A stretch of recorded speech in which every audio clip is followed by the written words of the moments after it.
संस्कृत लघु सिद्धांत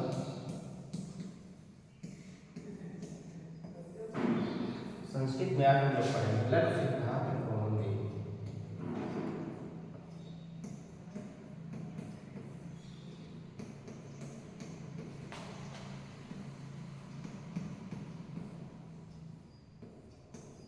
लघु सिद्धांत कौमुदी में इसमें सबसे पहले हम लोग पढ़ेंगे प्रत्याहार। प्रत्याहार के साथ साथ एक है संज्ञा प्रकरण। संज्ञा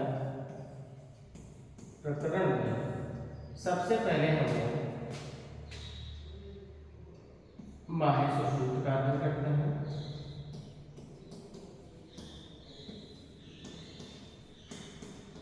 और इस माहेश्वर सूत्रों में 14 सूत्रों का हमने अध्ययन किया। और इस माहेश्वर सूत्र में एक अच होता है और एक हल। अच का मतलब होता है स्वर और हल का मतलब होता है व्यंजन। जिसमें हमने आप लोग को बताया था कि स्वरों में जो सूत्र आते हैं उस सूत्रों की संख्या 4 है। 4 में ऐ उड़, ऋ ऋक, ए ओं, ऐ औच, ये 4 सूत्र आते हैं। और इन चारों सूत्रों में जो स्वर है उन स्वर की संख्या क्या होती है? 9 होती है। आ, ई, उ, ऋ ऋ, ए ओ और फिर क्या है? ए आई। तो इस स्वरों की संख्या 9 होती है और इसीलिए इसे कहा जाता है अच। आ से लेकर आयुर के आकार से लेकर आई औच के चकार तक हम इसको कहते हैं अच, अर्थात स्वर कहते हैं। और ये जो स्वर होते हैं इन स्वरों के जो अंतिम या माहेश्वर सूत्र हैं, इस सूत्रों का अंतिम वर्ण होता है उसकी एक संज्ञा होती है। जैसे हमने बताया आ, ई, उ, उड़ा। तो आयुर का जो आकार है इसको हम कहते हैं इत संज्ञा। और जिसकी इत संज्ञा होती है उसकी क्या है? गणना नहीं होती है। इस तरीके से इसमें आ, ई, उ इस क्या हो गए? स्वर हो गए। और जो अंतिम वर्ण है उसकी इत संज्ञा होती है, उसकी गणना नहीं होती है, अर्थात उसको उच्चारण प्रयोग नहीं किया जाता है। इस तरीके से क्या है कि अण जो होता है, अण एक प्रत्याहार है। अण में 3 वर्ण होते हैं जिनकी गणना की जाती है और अंतिम वर्ण की गणना नहीं होती है, उसकी इत संज्ञा। तो इसी के परिप्रेक्ष्य में एक इसमें सूत्र आता है और उस सूत्र में हम लोग चलेंगे और जो सूत्र है उसका नाम है हलंतम।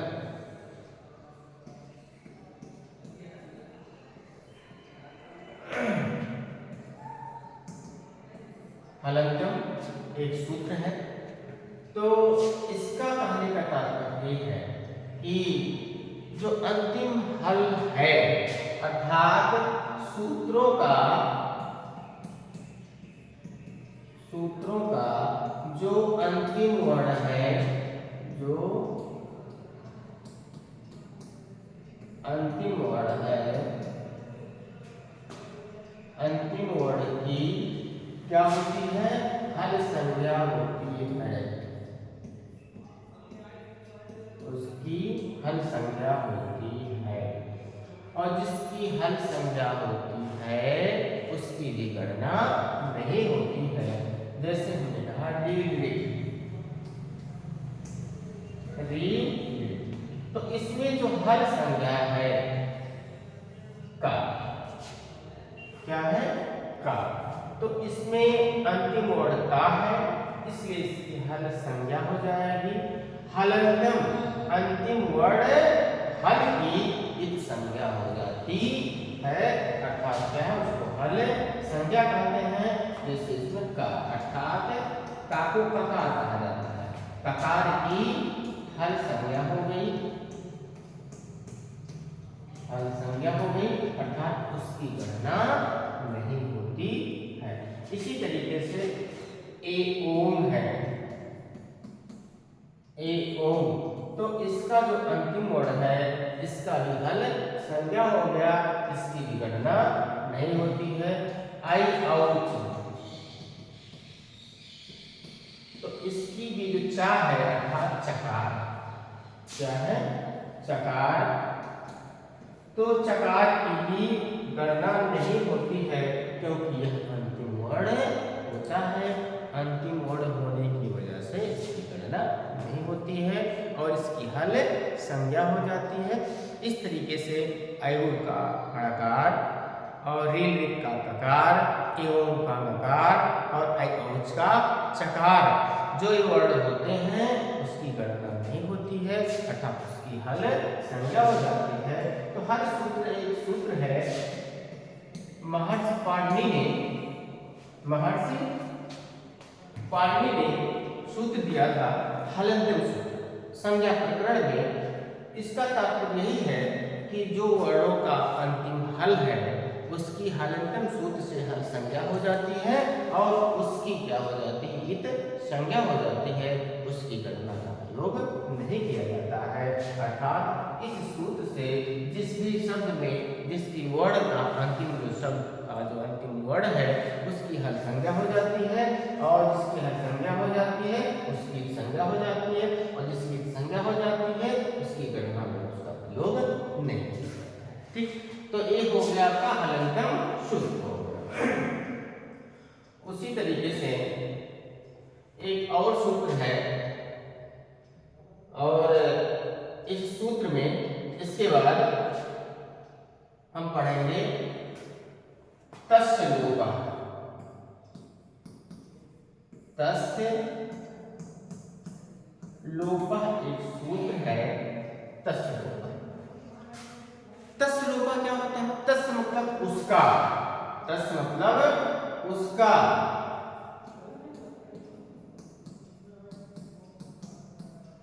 किसका?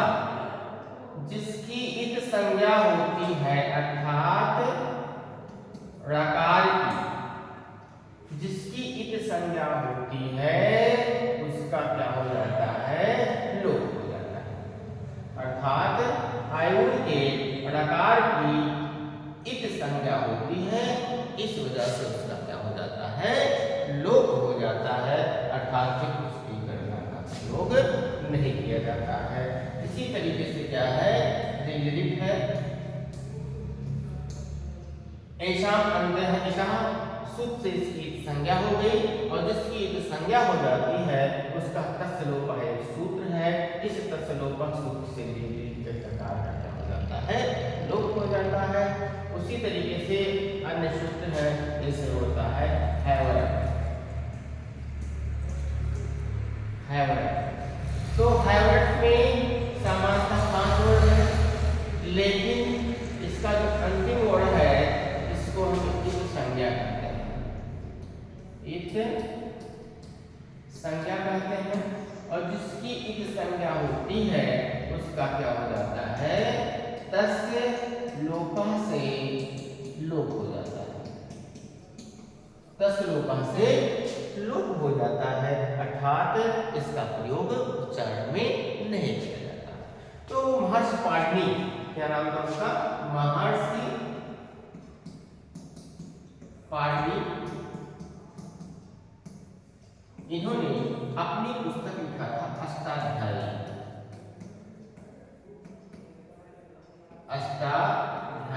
महर्षि पाणिनि ने पुस्तक लिखा था अष्टाध्यायी, जो 8 अध्यायों में व्याकरण का वर्णन किया गया है। इन 8 अध्यायों में जो उन्होंने एक माहेश्वर सूत्र और प्रत्याहार और संज्ञा प्रकरण का वर्णन किया है, इस प्रकरण में तस्य लोपः सूत्र उन्होंने प्रयुक्त किया है। तस्य लोपः सूत्र का मतलब यही होता है कि जो वाक्यों के अंत में जो अंतिम वर्ण जो संज्ञा हो जाती है उसका लोप किससे होता है, एक सूत्र है जिसका नाम है तस्य लोपः, अर्थात तस्य लोपः से क्या हो जाता है, इस वर्ण का क्या हो जाता है, लोप हो जाता है, क्या हो जाता है, लोप हो जाता है, अर्थात इसकी गणना फिर नहीं होती। तो ये हो गया सूत्र तस्य लोपः। और भी अगला सूत्र इसमें है,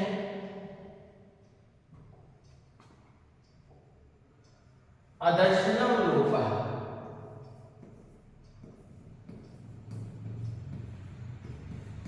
अदर्शनम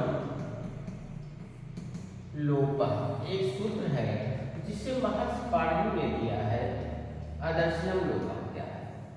तो इन्होंने कहा जिस प्रकार एक सूत्र है I could relate एवं और आई आउट, ये जो सूत्र हैं इनका जो अंतिम वर्ण है, इनका जो अंतिम वर्ण है जो हमने तस्य लोपः से लोप कर दिया है, तो एक आता है अदर्शनम लोपः, अर्थात जो दिखाई नहीं पड़ रहा है, अर्थात जो ये अंतिम वर्ण है ये अदर्शन है, क्योंकि इसका हम प्रयुक्त नहीं करते हैं, प्रयोग नहीं किया जाता है। जब भी हम इनको जैसे कहा जाता है कि अच, आ से लेकर च, इसमें वर्णों की संख्या कितनी है, तो हम तो कहते हैं कि इसमें वर्णों की संख्या 9 है, 9 स्वर है इसमें, अर्थात 9 स्वर में अंतिम वर्ण को छोड़ दिया जाता है। क्यों? क्योंकि यह इत संज्ञा होती है और इसकी गणना नहीं की जाती है, इसकी गणना नहीं की जाती है, अर्थात इसको प्रयुक्त नहीं किया जाता है। इसलिए क्या है, यह अदर्शनम लोपः सूत्र से कहता है कि यह इस वर्ण का अंतिम वर्ण को अर्थात जो नहीं दिखाई पड़ रहा है उसको लोप कर दिया जाए, मतलब खत्म कर दिया जाए। अदर्शनम तो फिर प्रयुक्त किस लिए किया जाता है? अगर उसको लोप करना है अर्थात जो दिखाई नहीं पड़ रहा है तो उसको हम प्रयुक्त किस लिए करते हैं? तो प्रयुक्त इसलिए करते हैं प्रत्याहार बनाने के लिए, प्रत्याहार बनाने के लिए ही हम इन ऋकार का प्रयोग करते हैं। इसका प्रयोग करते हैं ऋकार का, इसमें हम ऋकार का प्रयोग करते हैं, क्योंकि अगर हम ऋकार का प्रयोग नहीं करेंगे तो इसका उच्चारण शुद्ध रूप से नहीं हो पाएगा, और जब शुद्ध रूप से नहीं हो पाएगा तो इसको हम अच्छे तरीके से प्रयुक्त नहीं कर सकते हैं। इसलिए इस सूत्र में हम ऋ का प्रयोग इसलिए करते हैं कि इसका हमको सीमा का निर्धारण ही करना होता है। ये मतलब ये जो इसकी सीमा है इस प्रत्याहार की, उस प्रत्याहार की सीमा का निर्धारण करने के लिए ही हम लोग क्या है उसका प्रयोग करते हैं, अर्थात अंतिम वर्ण की, अर्थात हैवरट, लड़, इनका भी जो अंतिम वर्ण है उसकी गणना नहीं होती है, अर्थात अदर्शनम लोपः से क्या हो जाता है, उसका लोप हो जाता है, अर्थात इसका वर्ण का प्रयोग नहीं है। अर्थात इन महर्षि सूत्रों के जो अंतिम वर्ण है जिसकी अधिक संज्ञा हो जाती है उसकी अदर्शनम लोपः से लोप कर दिया जाता है, क्योंकि यह दिखाई नहीं पड़ रहा है, क्योंकि इसका प्रयोग कहीं पे नहीं किया जा रहा है, इसका वास्तविक अर्थों का प्रयोग नहीं किया जा रहा है, इसलिए यह अदर्शनम लोपः सूत्र से इसका लोप कर दिया जाता है। ठीक है, तो इस तरीके से क्या है सूत्र है अदर्शनम लोपः। अदर्शनम लोपः सूत्र से इसको लोप कर दिया जाता है, और फिर लोप करने के पश्चात इस वर्ण में जैसे अयुड़ है, अयुड़ के ऋकार को हम अदर्शनम लोपः से लोप कर दिए, और इसमें क्या बचा आ ई उ, आ ई उ, तो इन्हीं वर्णों का उच्चारण केवल किया जाता है, अन्य वर्णों का उच्चारण इसमें नहीं किया जाता है। अदर्शनम लोपः, आदर्शन जो दिखाई नहीं पड़ रहा है, जैसे क्या है लड़ है, लड़ सूत्र में 2 वर्ण सामान्यता है, लेकिन जो ये अंतिम वर्ण है क्योंकि इसका प्रयोग हम नहीं कर रहे हैं, यह हमको दिखाई नहीं पड़ रहा है, अर्थात इसको केवल उच्चारण के लिए प्रयोग किया जाता है। कोई सार्थक शब्द को बनाने के लिए इसका प्रयोग हम नहीं करते हैं, अर्थात इसकी इति संज्ञा हो जाती है, और जिसकी इत संज्ञा होती है उसका क्या है, आदर्शनम लोपा से इसका लोप कर दिया जाता है, अर्थात यह आदर्शन लोपा से लोप कर दिया जाता है, अर्थात जो हमको दिखाई नहीं पड़ रहा है उन वर्णों को हम लोग क्या कहते हैं, ये अर्थात इत संज्ञा आदर्शन। तो ये लोप कौन करता है, सूत्र कौन सा है, आदर्शनम लोपा। ठीक है, तो इस तरीके से ये सभी सूत्र हैं। और फिर उसके बाद क्या है, ऊ कालो अज स्वादी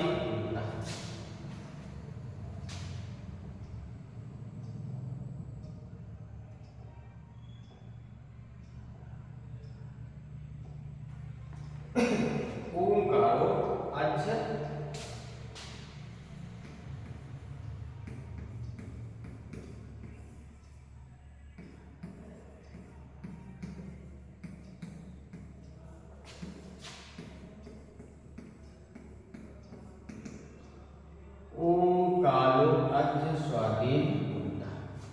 ये सूत्र है इसमें संस्कृत में।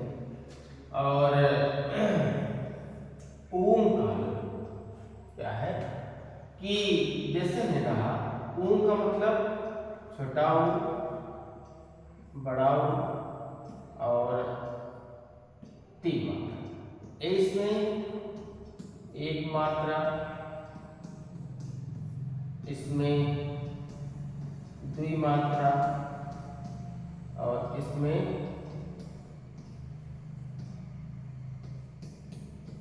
त्रिमात्रा।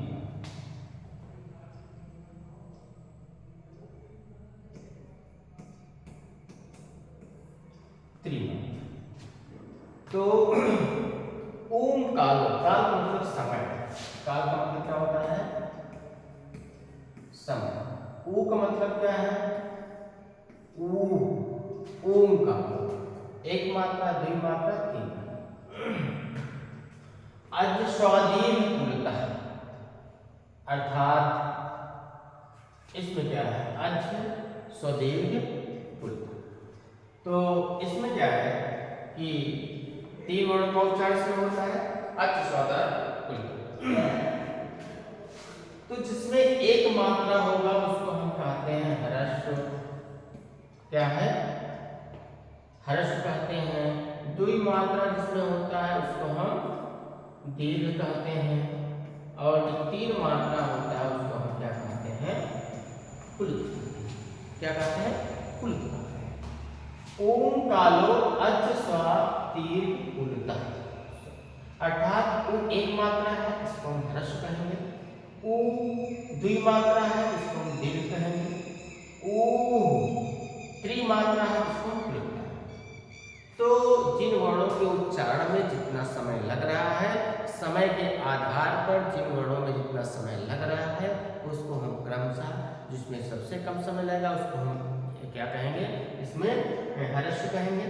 जिससे उससे ज्यादा लग रहा है, जैसे ऊ तो हर्ष हो गया, ऊ तो इसको हम दीर्घ कहते हैं, ऊ तो इसको हम क्या कहते हैं, प्लुत, अर्थात त्रिमात्रा है, इसमें ज्यादा समय लगा है।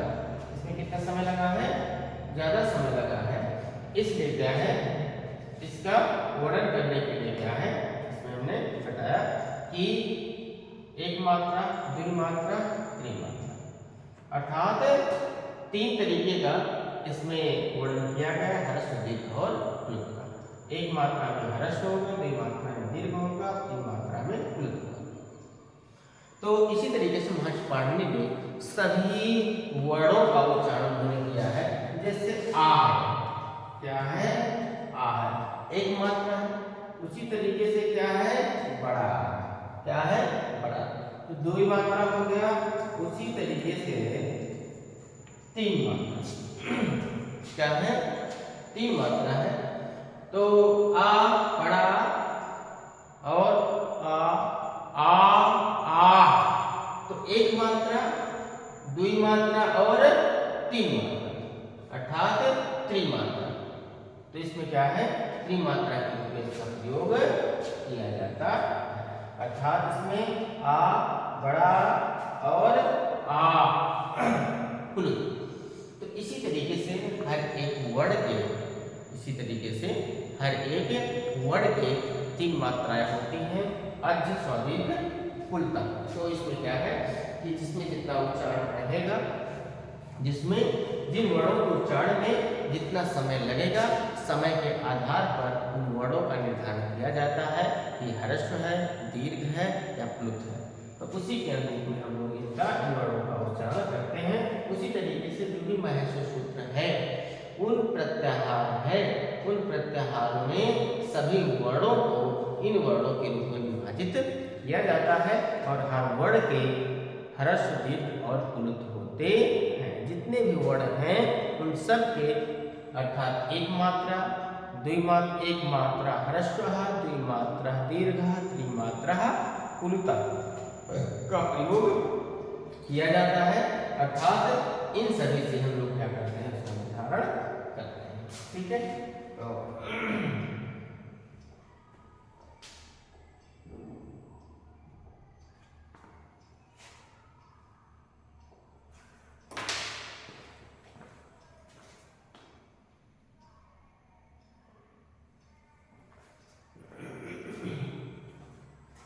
तो उसी तरीके से आगे सुनते हैं उच्चैरुदार।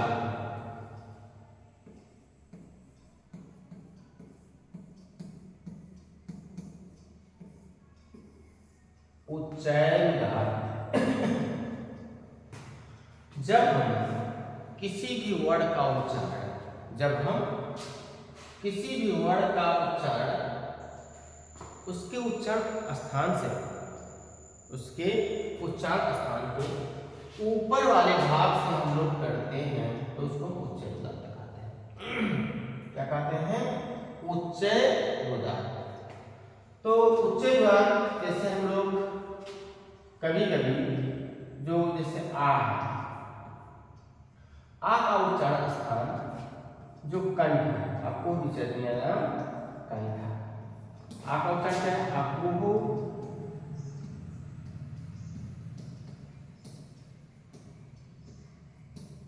विसर्जनीया,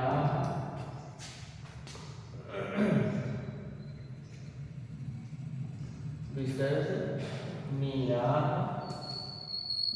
सूत्र से इसका उच्चारण स्थान क्या है, कंठ। तो इसमें कौन कौन से वर्ण हो गए, आ, कु का मतलब होता है का, खा, गा, घा, हा और विसर्ग। इन सभी वर्णों का उच्चारण स्थान क्या है, कंठ। अर्थात इनका उच्चारण जो किया जाता है कंठ से किया जाता है, गले से किया जाता है। तो जब हम आ का उच्चारण स्थान इस कंठ के